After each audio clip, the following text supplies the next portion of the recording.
빵값이 왜 이렇게 비싸냐는 소비자들의 논란 때문에 뉴스가 연일 나오고 있습니다. 빵값 논란은 어제 오늘의 얘기가 아니라 몇 년 전부터도 계속 제기되고 있는 문제였는데, 얼마 전에 유튜버 슈카월드가 성수동에 ETF 베이커리라는 팝업 스토어를 열면서 다양한 빵 중에서 소금빵을 990원에 판매를 하면서 논란의 불씨가 됐습니다.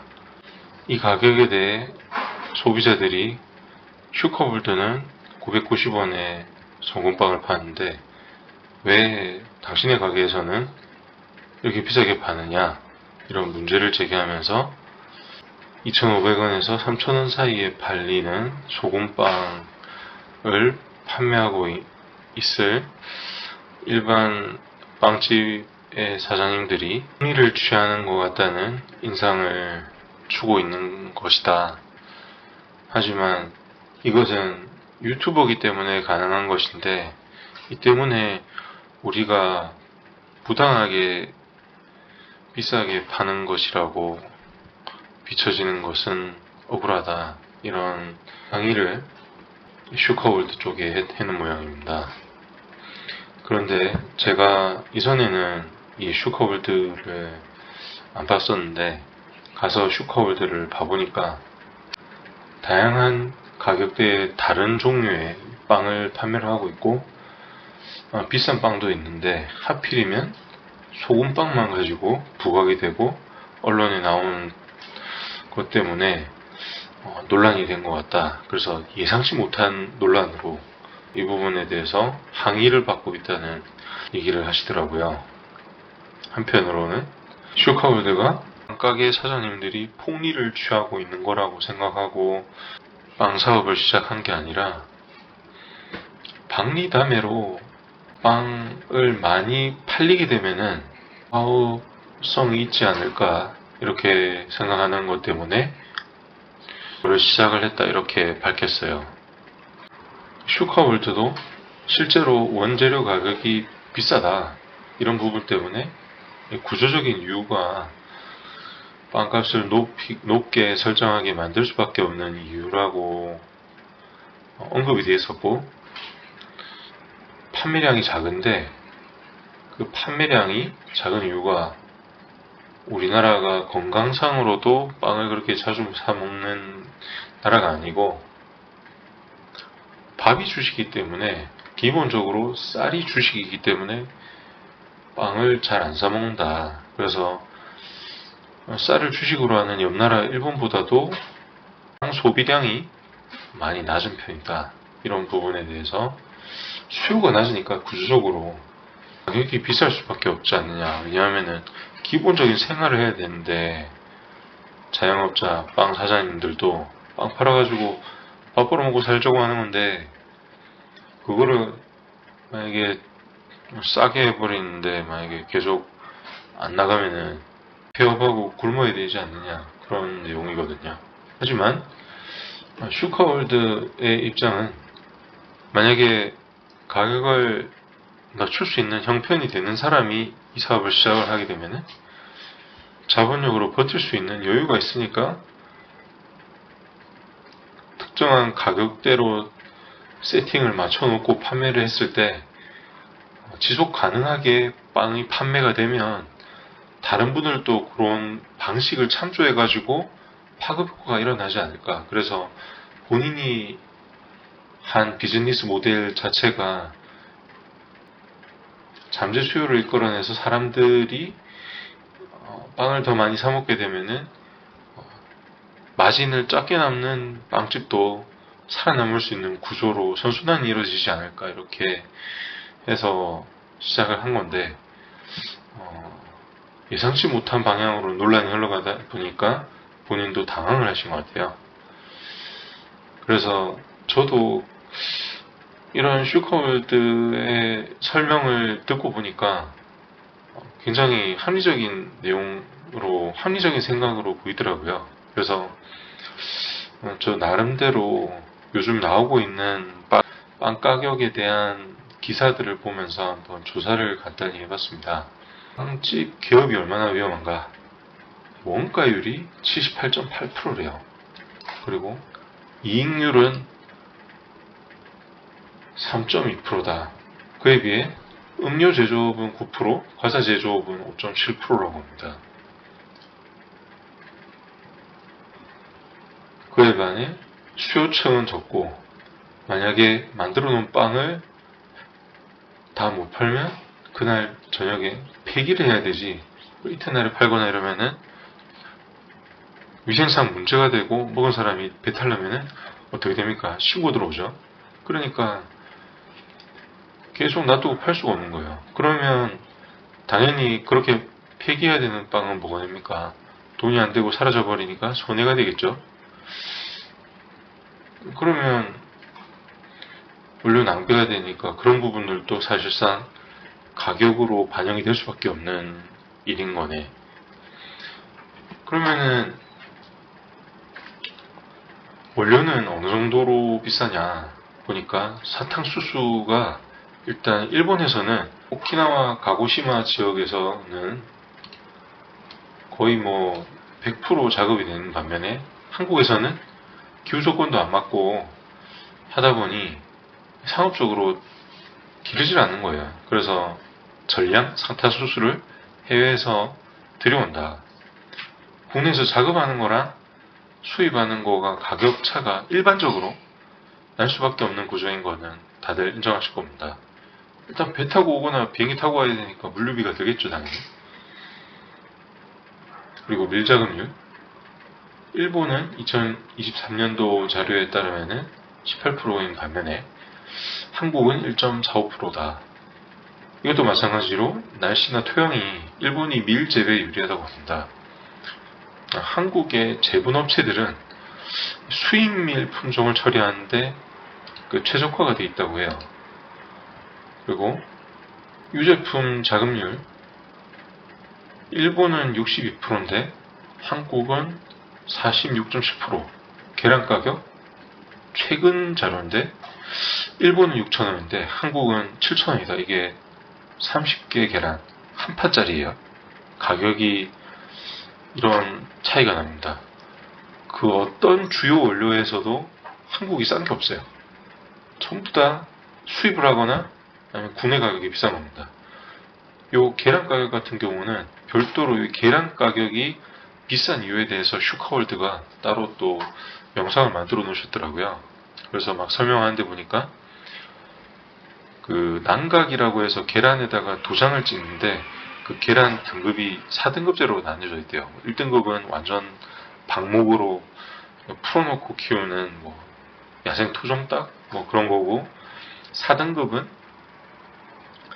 한 마리당 주어지는 공간이 아주 좁아가지고 동물복지에 위배되는 그런 곳에서 키운 닭일 때 살을 찍어야 된다고 하는데, 그게 이제 법적으로 그 위에 단계 3으로 찍게끔 정부에서 강제를 한다는데, 양계 농가에다가 그걸 하게 되면은 농가에서는 비용이 들어가기 때문에 좀 저항하는 그런 움직임이 있다고 하네요.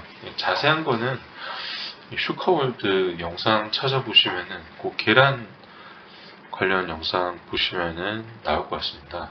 이제 일반적인 빵값에 대한 내용으로 돌아가겠습니다.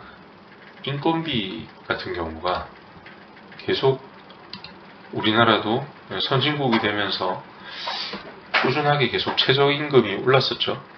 그리고 프랜차이즈의 경우에는 점장과 제빵사 간의 임금 협상을 하는 게 아니라 본사하고 제빵 노조 간 임금 협상을 하기 때문에, 그 빵집 차린 입장에서는 프랜차이즈 빵집을 차리게 되면은 이 제빵사하고 임금 협상을 할 수가 없어요. 본사에서 정해주는 임금을 빵집 사장님이 부담을 해야 돼요. 그럼 만약에 제빵 노조에서 임금을 비싸게 협상이 됐어요. 그러면은 그거에 대한 협상을 빵집 차린 사람이 질 수 없는 거예요. 사장님은 그냥 달라는 대로 줘야 돼. 그러면은 그게 빵값에 당연히 묻어날 수밖에 없는 거죠. 이런 식으로 구조적인 문제가 있기 때문에 빵값이 싸기가 쉽지가 않다. 그리고 그러면은 기존에 천원 빵집도 있고 우리 대전의 명물 성심당도 있는데 그런 빵집들은 뭐 천원 빵집은 천원, 성심당은 소금빵 뭐 1,500원 정도 하는데 그런 빵집들은 뭐냐 그러시는데 찾아보니까 성심당 같은 경우는 딸기랑 밀밭을 아예 사가지고 직영으로 그냥 농사를 짓는다고 하고요. 천원 빵집 같은 경우는 뭐 일반적으로 그 빵 공장에서 납품을 받아가지고 유통을 한다고 합니다. 물론 천원 빵집 안에서도 빵을 굽고 하는 시설을 저도 본 것 같긴 하지만 대체적으로 빵집을 지하철 같은 데 있는 천원 빵집이 공장에서 받아와가지고 하는데 그런 제조업체들이 원료를 직거래로 생산자 쪽에서 직거래로 받아가지고 하고 밀가루를 뭐 공동구매를 한다든지 이런 식으로 수입이니까 이거는 공동구매로 한다고 하고 제조업체가 일단 부동산 가격 때문에 비수도권 지방에 위치를 하고 있다고 해요. 그러면은 서울이나 수도권 같은 대도시에 사는 소비자들에게는 거기에 물류비가 또 추가로 들어가니까 아무래도 마진 이외의 가격에 원가가 좀 더 소매 업체의 부담이 되겠죠. 그걸 감수하고 이제 판매를 하시는 거예요. 그리고 공급 제조업체가 버터를 쓸 거면 마가린을 쓰는 그런 대체품, 좀 더 가격이 합리적이고 저렴한 걸 쓰는 식으로 원가를 줄이고, 그리고 박리담회가 가능한 그런 구조를 만들어준다는 거죠. 예를 들면, 그 지하철 플래케이드에서 파는 그런 박리담회 빵가게 같은 경우는 유동인구가 크니까, 몫이 좋으니까 비싼 임대료 감수하고 그렇게 파는 거고, 그런 그 상가들이 그렇게 오랫동안 계약 단위 기간이 길지는 않다고 합니다. 그렇기 때문에 만약에 잠깐 동안 팔아보고 이게 장사가 된다 그러면 계속 하는 거고, 그러지 않으면 그냥 철수해 버릴 수가 있는 거예요.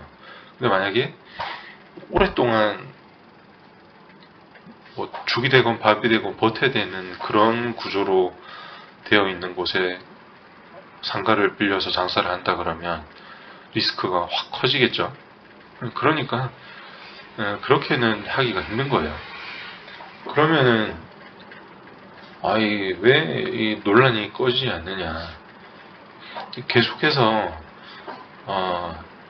이 빵집 사장님들이 이거 폭리를 취하고 있다. 이건 부당한 폭리를 취하고 있어서 소비자들이 빵값을 필요한 가격에 비해 너무 비싼 가격에 유통이 되고 있어서 실제 섭취를 위해 구매하는 소비자들이 피해를 보고 있다. 이런 공감대가 넓게 형성되어 있다고 주장하는 분들이 계세요.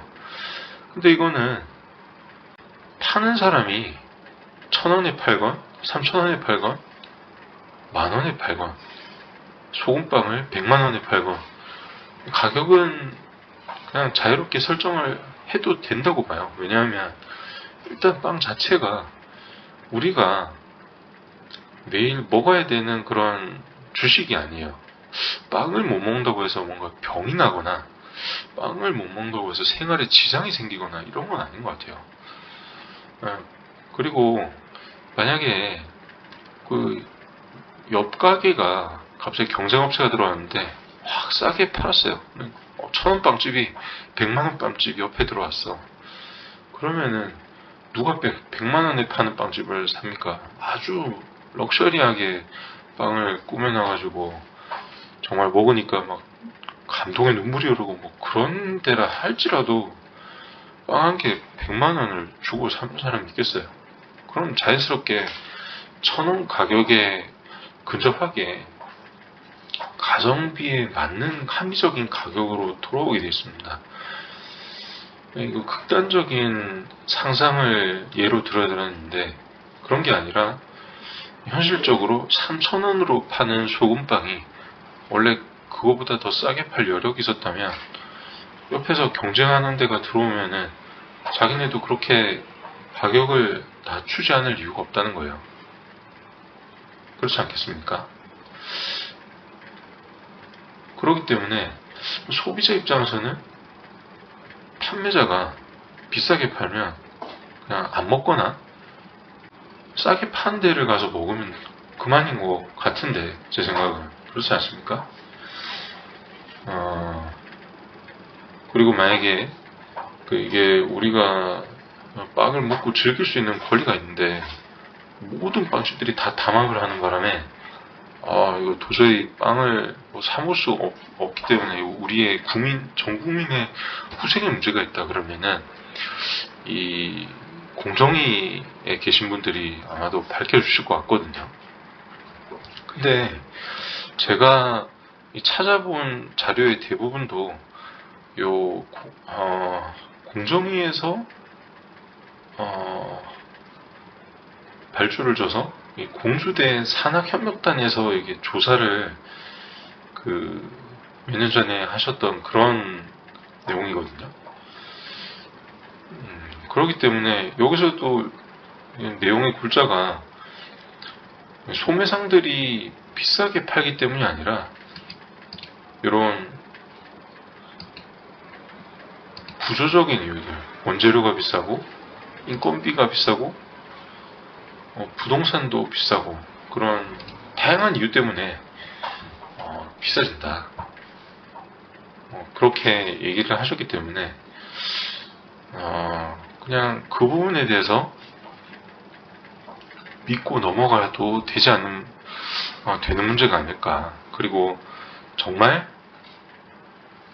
빵 가격을 내려야 된다. 그러면 그냥 슈카월드 같은 분이 실험하는 결과를 지켜보고 만약에 그 비즈니스가 성공을 했다. 그러면은 거기서 방법을 배워가지고 그 방식대로 빵가게를 운영하시는 분들이 나와주시면 되지 않을까 그런 생각입니다.